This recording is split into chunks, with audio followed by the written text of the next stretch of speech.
Hi yogi friends, thanks for being here to practice with me today. I am focusing today on yoga for beginners. So this is a great practice if you are new to yoga, completely new, or if you are in the beginning stages of your lifelong practice and you'd like to focus on foundational poses. It's also going to be good for those of you that are experienced yogis who've been practicing for a while, but you just want to have a simple, straightforward, gentle practice with some basic poses.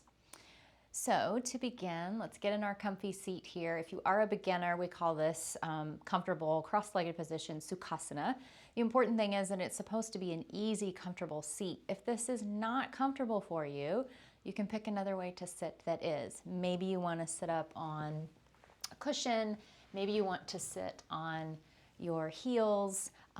If you're new to yoga and it's difficult to sit on the ground with the legs crossed like this, you might even bring a block and sit up on the block and allow the knees and the feet to fall forward toward the floor. So get comfortable first of all. And we're going to begin by, let's begin by getting our props ready. If you don't have blocks, I would suggest getting a thick book, couple of thick books. They can work as a great substitute. You don't have to have the blocks. For the practice, they just are helpful, especially if you have some movements where bringing the floor up closer to the hands is helpful, then the blocks can help support there. So all that being said, let's settle in. We're going to begin by really focusing on the breath. And if you're new to yoga, you will probably be at least familiar with the fact that yogis talk a lot about breath and breathing. So we'll close the eyes and really pay attention to the depth and the pacing of each inhale and exhale. The reason that we focus on the breath is quite a few different reasons. One of them is that focusing on the breath helps us to slow it down. By slowing it down, we help to slow all of the racing thoughts in the mind. We help to bring our awareness into our bodies. We help to calm ourselves. And these are just a few of the benefits of this focus on the breath. And as you focus on the inhale and exhale, really opening up the lower abdomen as you draw oxygen deep down into the lungs. So feel your belly really expanding, and then up through the abdomen and chest, and you might even slightly raise the collarbone with that big inhale, and then we'll allow that exhale to just naturally happen, and notice the relaxation in the body when that exhale comes out the nostrils. And also you might bring the navel in toward the spine slightly to really press the exhale fully out of the lungs. Let's take a moment now to just really focus on the breath, feeling that expansion in the abdomen and feeling the expansion also in the ribs, the sides of the body, the back, that 360-degree expansion as the lungs fill up. And then you'll notice the shoulders might relax a bit on the exhale. All of those muscles that expanded are now contracting, and we can take a little effort with that navel, again drawing it to the spine to really press that exhale fully out of the lungs. And again, we'll open up the lungs, filling up with oxygen, always starting by filling in the low belly.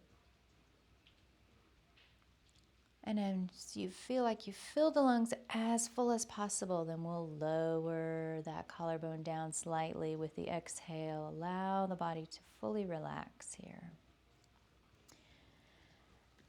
Keep focusing on that breath. And one other slight explanation that I'm going to give here is the chant of Om. That sound is just a reminder to us of the life force that is present within each one of us, and it connects us to all other living beings. So that chant of Om is just that acknowledgement, that reminder to us that as we come into practice, we really want to be within our own bodies, and we want to keep in mind our connection to all other living things. It is a representation of the life force that is ever present throughout the universe.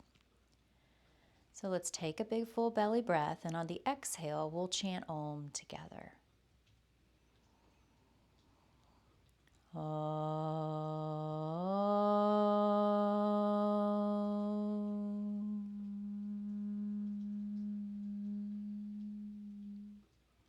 And you might notice the vibrations that rise up the center of the body and come all the way up to the head. If you didn't, let's try that just once more. Take a big full belly inhale.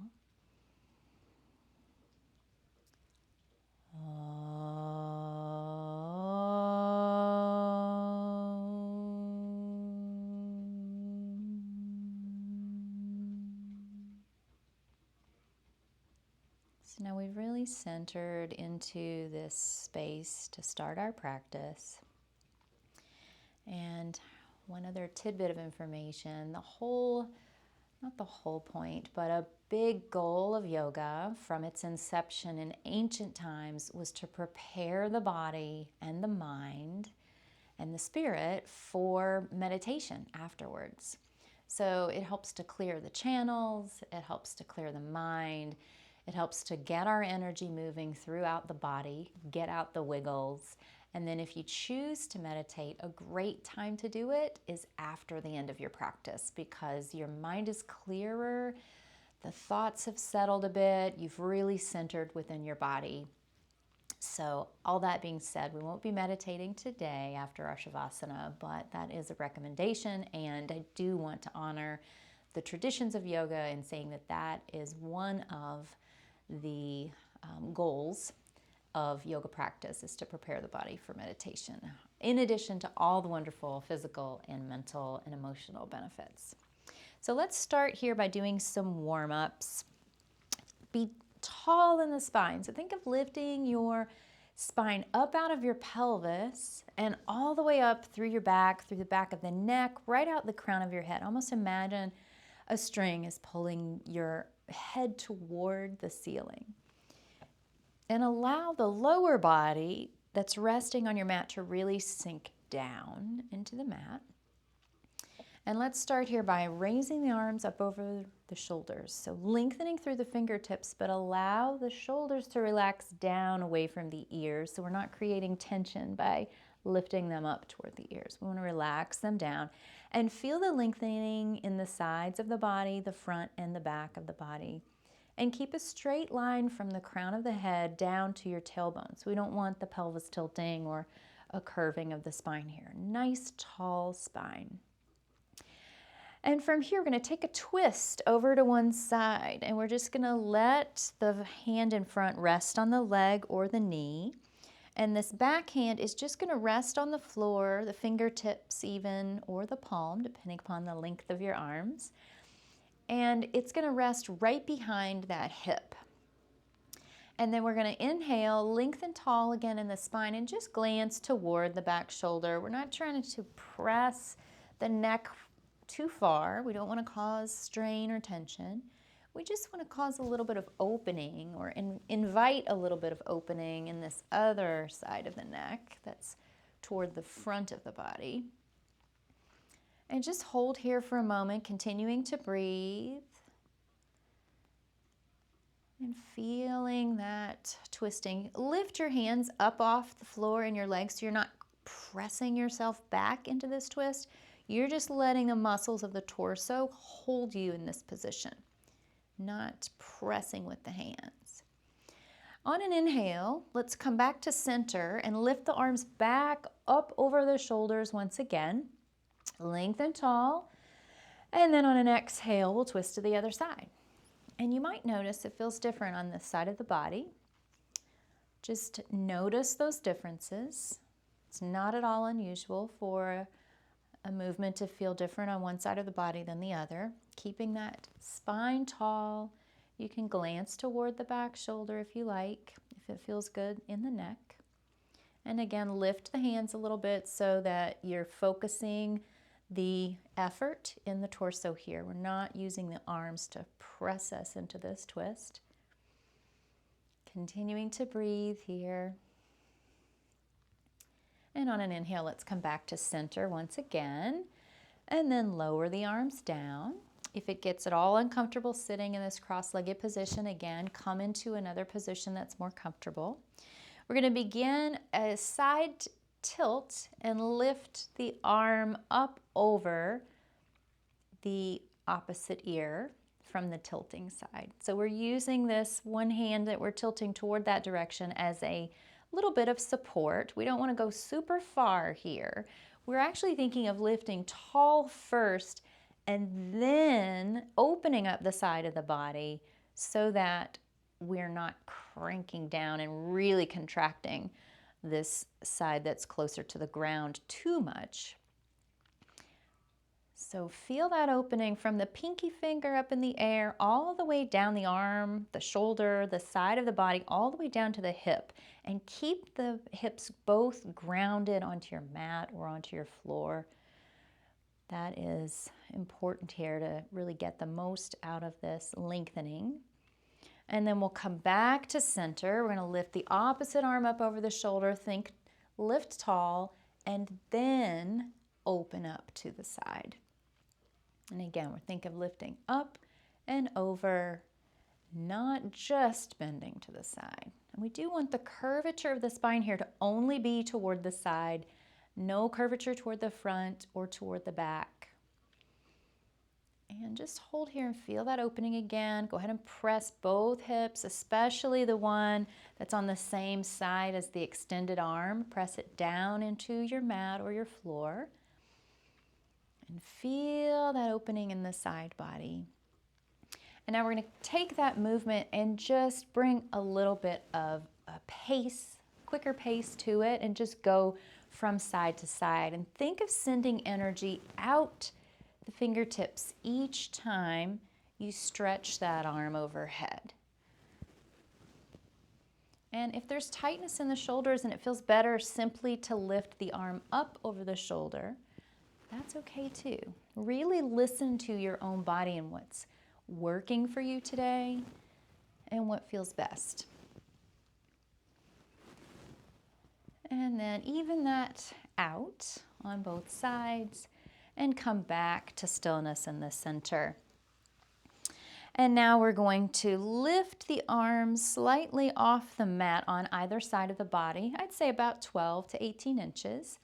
And we're just going to begin a twist of the torso, and we're going to let the arms just follow the shoulders. Keeping the spine tall again. This is helping to warm up and loosen up those muscles in the back. And just notice where you feel this in the back right now.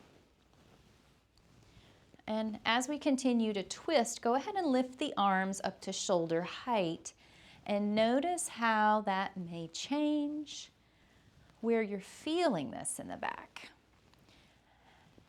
And please, please listen to your body. If there's ever any move that feels painful, then that means your body is saying, do not do this today.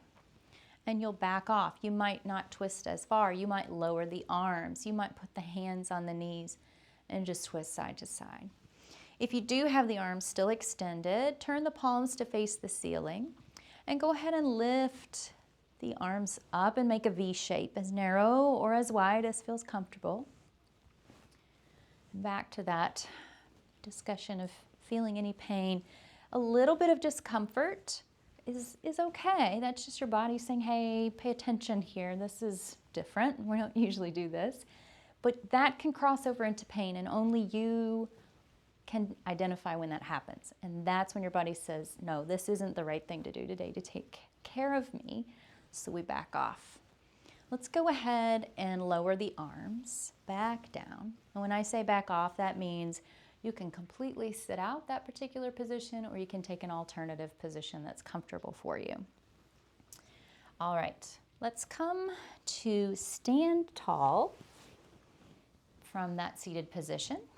And you might have a little stiffness in the knees or the feet or the hips from sitting there for a few minutes. So we're going to just warm up the legs, the knees, and the ankles here a little bit, and the hips. So stand tall. Feet are right beneath the hips. They're not spread wide and they're not right together, but right beneath the hips. Hands are on the hips. And we're going to start by just pressing into one foot and swinging the opposite leg forward and back from the hip. Now you can keep it low, or you can bring it a little higher. We want to flex the foot. And you'll notice that the higher you bring the leg, the more of a balance challenge this is. So if balance is already a challenge, go ahead and keep the leg lower, because standing on one foot all by itself is a balance challenge. The whole purpose here is really just to warm up the legs. Now the next time that your leg is forward, we're going to bend from the knee and just kick the foot forward.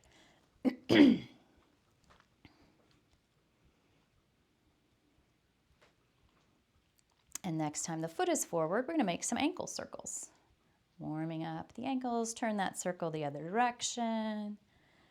And then bring that foot down. Go ahead and shake out the legs.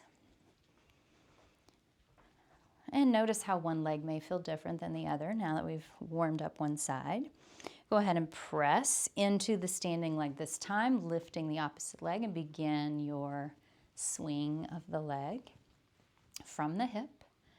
Again, decide how low or how high based on what balance is like for you today. Every day you come to the mat is a little bit different. Your balance might be better one day than the next. So just really listen for what works for you today, at this hour, at this moment. Now, next time that your leg is out in front, let's go ahead and kick from the knee.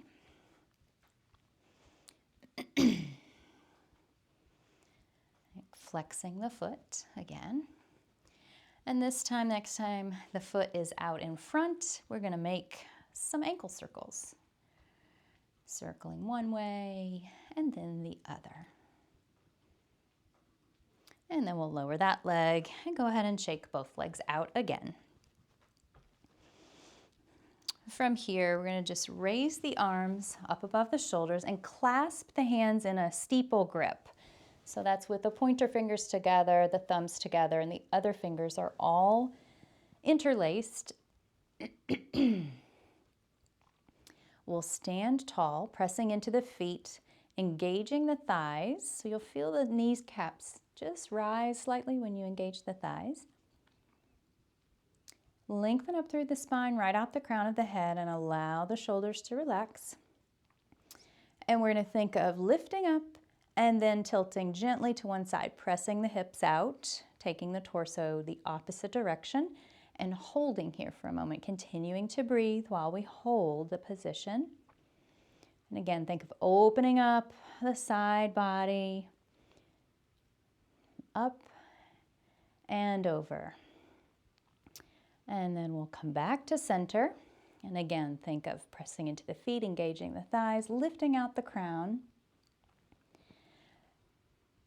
reaching up and then over, pressing the hips out to the opposite side.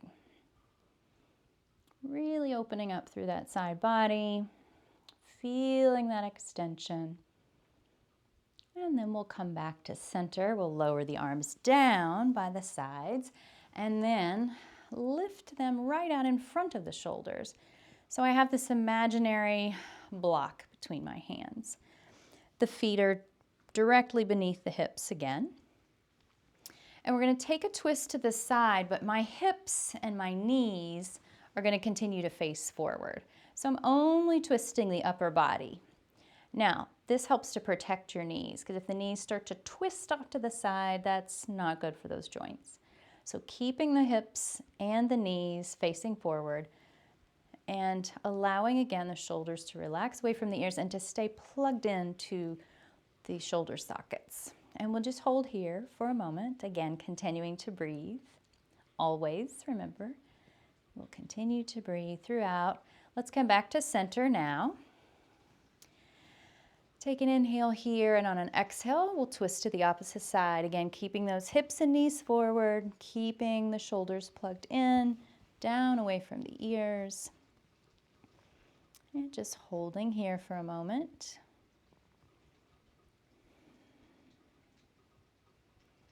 And then we'll come back to center and lower the arms down.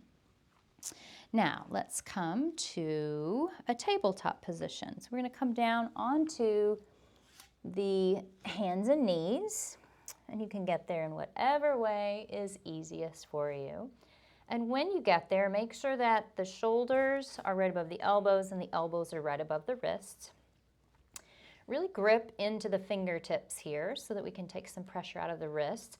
And if you do have wrist issues, go ahead and make fists with the hand and just press the knuckles, or the space between the top knuckle and the middle knuckle, right down into your mat, and that can protect the wrists.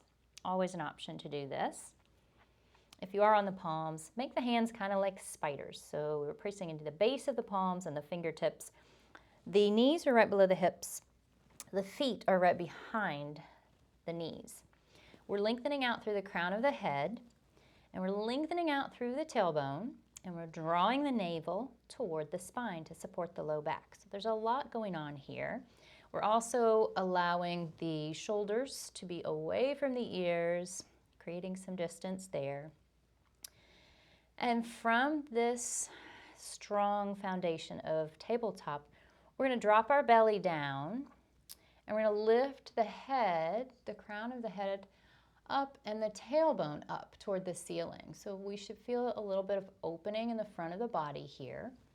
On an exhale, we're going to reverse that. So curve the spine up toward the ceiling and press into the base of the palms, press into the feet and the knees. Really feel that opening in the back here in this cat pose. On an inhale, we'll drop the belly again, just like we did before. This is a cow pose. So we're opening up the front body. Exhaling, come into cat. We're just going to repeat this a few times. Inhaling, come into cow.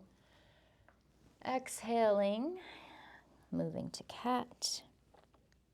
Inhaling, dropping the belly to cow. Exhaling to cat, inhaling to cow, and exhaling to cat.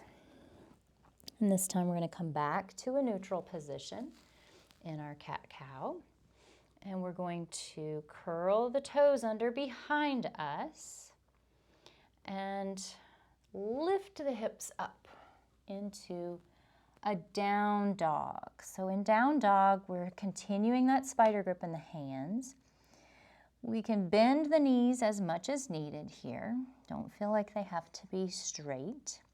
We're going to press the heels toward the mat. Don't worry if they come close. Just press them toward the mat so you feel opening in the backs of the calves down to the Achilles. You might feel opening in the hamstrings as well. Again, allow space between shoulders and ears so the crown of the head is reaching toward the front edge of the mat, and the shoulder blades can kind of sink down the back, so that creates a little more space between the shoulders and the ears. And we want to work toward a flat back here because that is a really long spine, and we want to keep the spine long. This can feel like a lot of work if it's a new position for you. So let's bring the knees all the way down to the mat, and we're going to come into a child's pose. So from this tabletop that we just brought ourselves to, we're going to bring the hips back to sit on top of the heels or close to it. We're just bringing the hips back toward the heels, and we're bringing the forehead toward the mat. If it feels better or works better for your body to bring a block over underneath the forehead, that's fine. You can also open the knees a bit wider so that you can sink a little deeper. Lots of options here. You can keep the arms extended forward if you like, or you can bring the arms back on either side of the body so that the hands approach the feet. Just decide what feels best for you today. And whether your head is on the floor, the mat, or the block, if it feels good, you might rock the forehead a little bit from side to side. Sometimes that can feel nice for the forehead to have a little pressure there. And then let's come back up to our tabletop. And we'll come to bring the weight back into the toes. We're going to go back into that down dog. So lifting the hips up again. You've been here once before. It might feel a little easier to get there this second time around. And then we're going to walk the feet toward the hands, coming into a forward fold. And again, bend the knees as much as needed here. There's no gold star for straightening the knees. We just want gravity to pull the head toward the feet. And if it helps to bring blocks over beneath the hands and let the hands rest on them, that works too. Take a little sway here from side to side. Let the head just grow heavy and really relax. You might turn the head so that you're shaking it as if you're saying no, or shaking it as if you're saying yes. That can work out a little bit of tension in the neck. And now let's take a halfway lift. So we're going to lift the torso up, press into the feet, and bring the hands all the way up to the creases of the hips. Pressing out through the sits bones behind you, keeping a flat back, so draw that navel up toward the spine. Lengthen out through the crown of your head. You might even imagine pressing the heels, not just imagine, actively do that. Pressing the heels away from each other. That will lengthen the space between the sits bones a bit. And holding here for a moment. We're shaped like a 7 right now. And then we'll fold back down into our forward fold again. This time we're going to roll all the way up into a mountain pose. And lift the arms up over the shoulders. And lengthen through the fingertips here. Opening through the front body. Really lengthening up through the front body and pointing the tailbone toward the floor so that the pelvis is neutral. It's not tipped back, it's not tipped forward, it's just in a neutral position. And then we'll forward fold once again, bringing the hands down toward the feet, allowing gravity to pull the head toward the floor, keeping that bend in the knees, feeling the blood as it comes toward the head. And then we'll rise up to a halfway lift again. Hands at the creases of the hips, lengthening out through the crown and through the tailbone. Opening up the sits bones by pressing the heels away from each other. You might even lift the elbows and the shoulders just slightly toward the ceiling to open up in the chest a little bit. Drawing the navel up toward the spine to support the low back, and then let's fold back down. And we'll come back, rolling up to a mountain again. Lifting up through the front body. Thinking of being as tall as we can. And then we're forward folding once more. And let's step the feet back so we can come into that down dog again. So we step the feet back. Press into the base of the palms, grip into the fingers. Press the heels toward the mat. You can pedal the feet just a little bit here, straightening one leg as you bend the opposite leg. And then gripping into those fingertips, keeping a flat back. We want to work toward bringing the biceps on either side of the ears. And then we're going to lower back down here again into our tabletop. Come into a child's pose for just a moment. Give a little bit of rest to the arms here. Remembering to breathe, even in child's pose. We're continuing our breathing, but we're letting go in every other way. We're just relaxing all the muscles here. There is no effort other than gravity pulling the body toward the earth. Now we'll come back up to tabletop, and we're going to bring our right foot forward between the hands. So That might take one step. It might take a little work from grabbing your ankle with your right hand. And once you get there, bring the right knee right over top of the right ankle. We don't want to go any further forward because that's hard on the knee joint. This is a great place to bring your blocks in underneath the hands so that you can really lengthen up through the spine. If you don't have blocks, if you don't have a substitute for blocks, you can always bring the fingertips here and just lengthen out through the crown of the head. What we're trying to avoid is this curved over back where we're really hunched.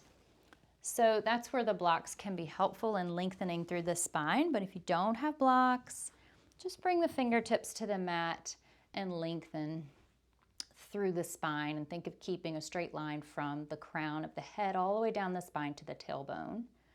Notice the back leg. That back knee is lengthened back a little bit. And you should feel some opening in the front of that hip of the back leg.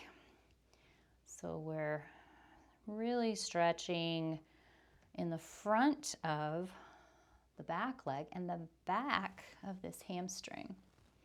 Let's roll back, bringing the weight back over that back hip. We're going to bring the toes toward the nose. And you'll need to move the hands back, so we're lengthening out the front leg now, the back of the front leg, coming into this runner's stretch. Again, you can use blocks here under the hands, or you can use the fingertips. Try to keep the back hip in line with the back knees, within the same plane. It tends to want to pop out to the sides. We want to keep it in alignment.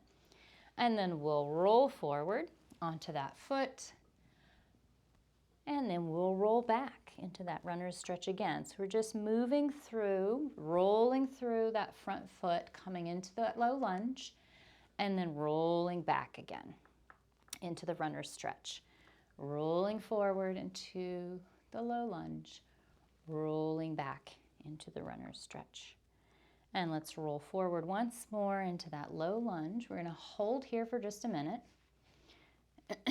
And if it feels good, you can press into that front foot and bring the hands up to rest on the knee.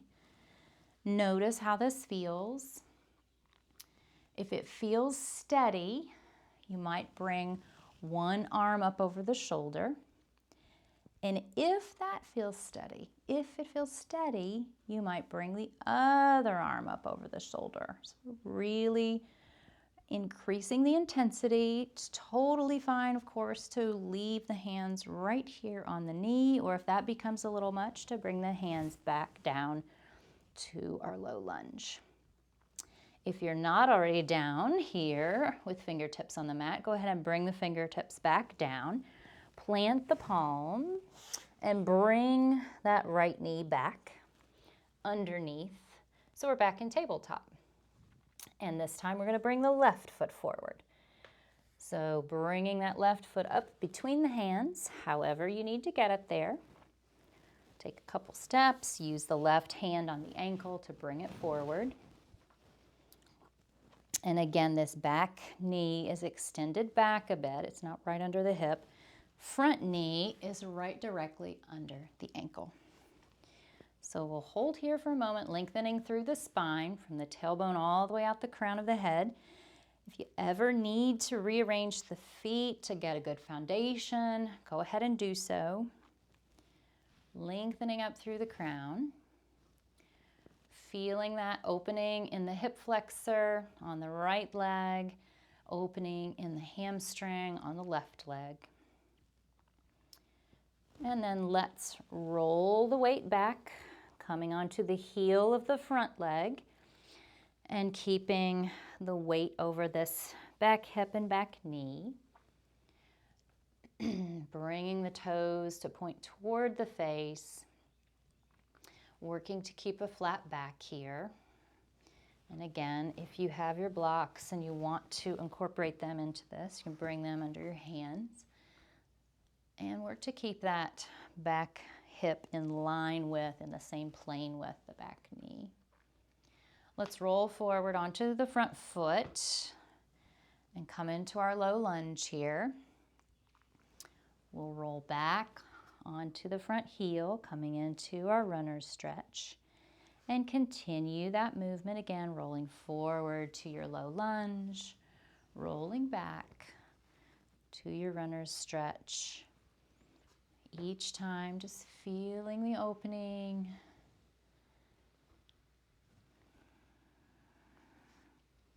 Rolling forward, rolling back, and be gentle with yourself. Make sure that you give a little bend in that front knee as you come back. You never want to lock out the joints here. Let's take one more roll backwards and one more roll forward into our low lunge. And if you would like to try, you can bring the hands to rest on that front knee. And if it feels steady, from there, you could raise one arm over the shoulder. If that feels steady, you could raise the opposite arm. And again, if this is a little much, just leave the hands right down on the knee, or if that becomes a little much, bring the hands back down to your mat and hold in that low lunge. And if you're not already here in the low lunge with hands on the floor or the mat, go ahead and bring them down. Plant that right palm and bring that left leg back. So here we are again in our tabletop. Let's spread the knees a little bit wider than the hips. Bring the big toes to touch each other. And press the hips back again, coming into a wide leg child's pose. And just relax the head down, either onto your mat or onto a block. If you'd like to feel a little more opening in the shoulders, walk the fingertips forward a little bit on your mat. Just walk them, inch them forward. And you'll feel a little more opening in the shoulders and the shoulder girdle, the upper back, and that area right beneath the shoulder blades. And then let's come back up to our tabletop. And from here, we're going to come into a half plank. So move the hands forward about one full hand's length, and then lean the weight forward so that you're on the knees. The weight's on the knees and the base of the palms. We're going to keep the elbows super close together, close to the ribs, not close to each other, but close to the ribs. And we're just going to engage the navel before we start moving, and then with elbows close to the ribs, we're going to lower all the way down to our bellies. All the way down to your belly.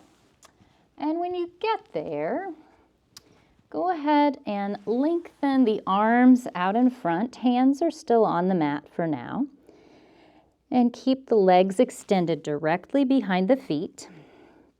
Engage the inner thighs and the backs of the thighs and the glutes. And raise the legs a few inches, the feet, that is, a few inches off the mat. So the feet and the shins and possibly the knees are off the mat. Really pressing into those hip bones and the pubic bone. And then we'll use the upper back muscles to lift the head and the chest off the mat. So we're in this super yogi position here. You almost feel like you could be flying through the air. And then we'll slowly lower everything down. And we're going to roll over onto our backs.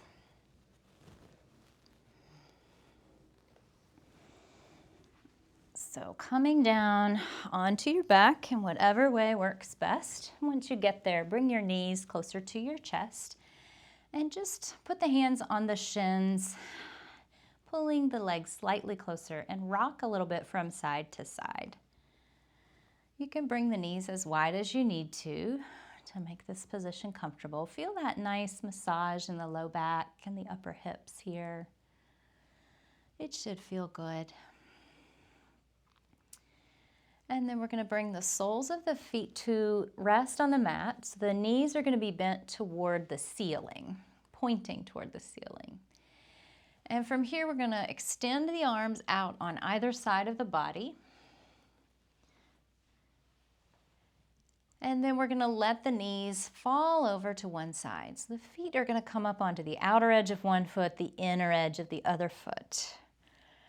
And we're just going to let gravity again do all the work here, just letting the knees fall over to that side and rest there.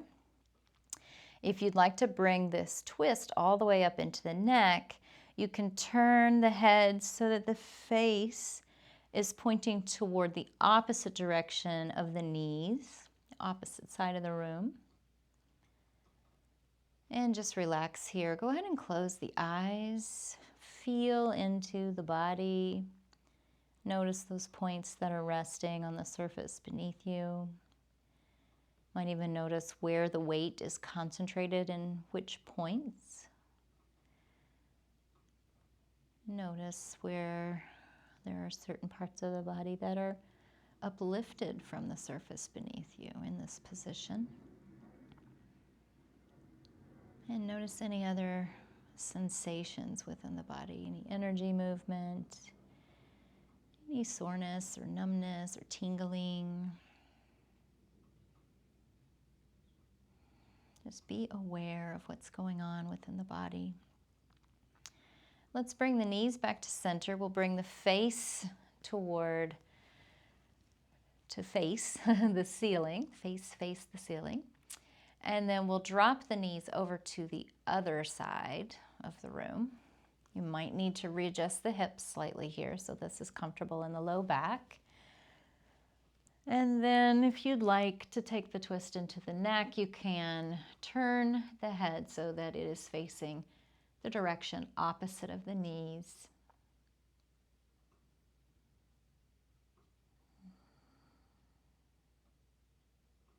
And again, just rest into this position. Notice how it feels on this side of the body versus the other side.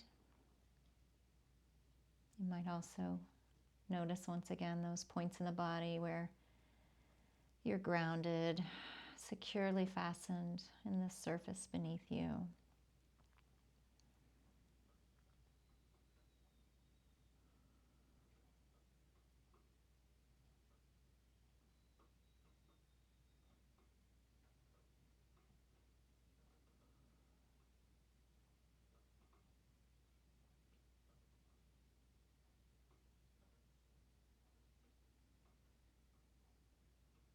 Yeah, let's raise the knees back up to point toward the ceiling, bringing the head so that the face is toward the ceiling also. And then we're going to lengthen the legs directly out in front of us.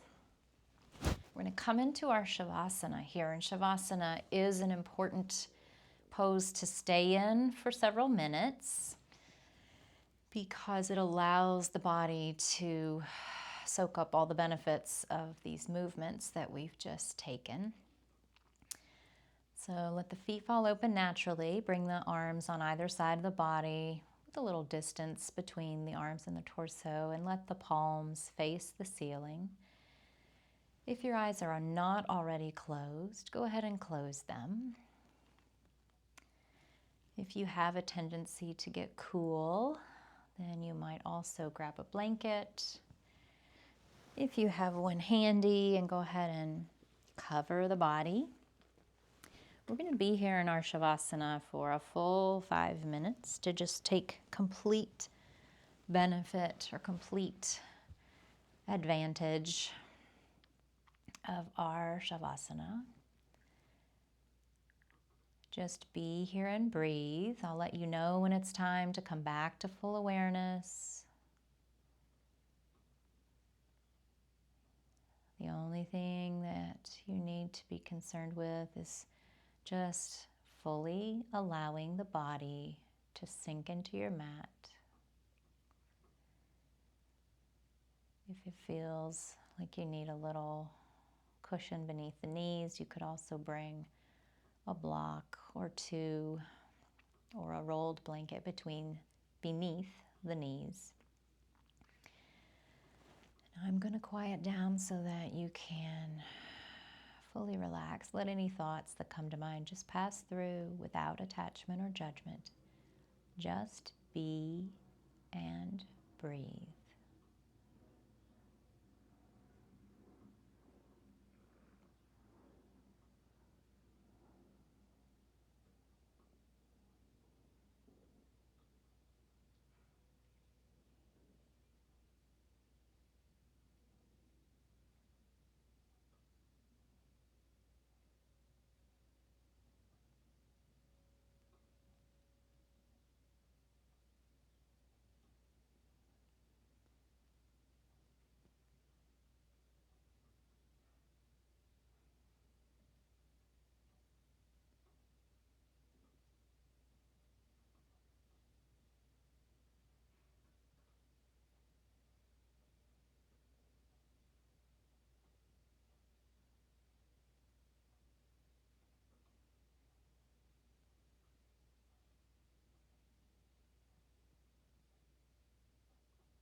And now go ahead and start to bring some movement into your fingers and your toes. Make some circles with the wrists, some circles with the ankles, one way and then the other. Just waking the body up again. Go ahead and rock your hips from side to side. And then take a full body stretch here, really lengthening the arms up, pressing out through the base of the palms and the heels of the feet, stretching the body out.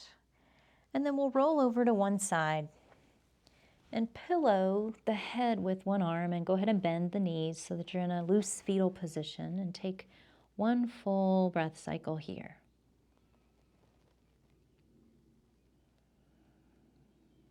And use your hands to press you back up to seated, and go ahead and keep the eyes closed if you can.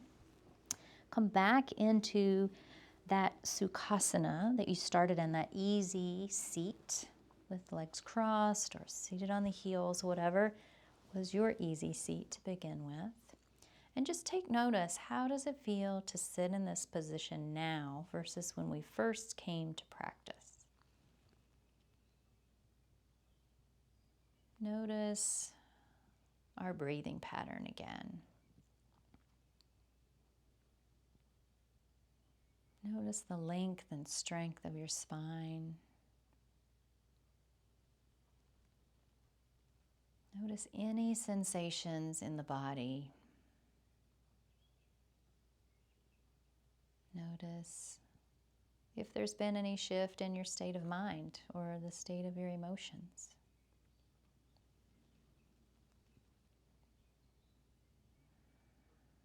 Notice the weight and the warmth of your hands resting on your legs. Feel your clothing against your skin. Notice the temperature of the air in the room around you. And notice any sounds in the environment around you. And with our eyes still closed, let's go ahead and bring the hands to prayer position at the heart. Take a big full belly inhale, and we'll chant Om together on the exhale.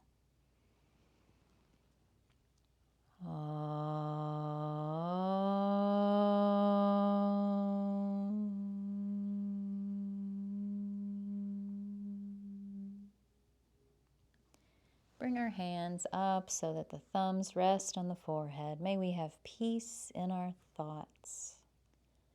Bring the hands so the thumbs rest on the lips. May we have peace in our words. And finally, resting the thumbs back down at the heart space. May we have peace in our hearts. The light in me recognizes and honors the light in each of you. And I bow as I say Namaste.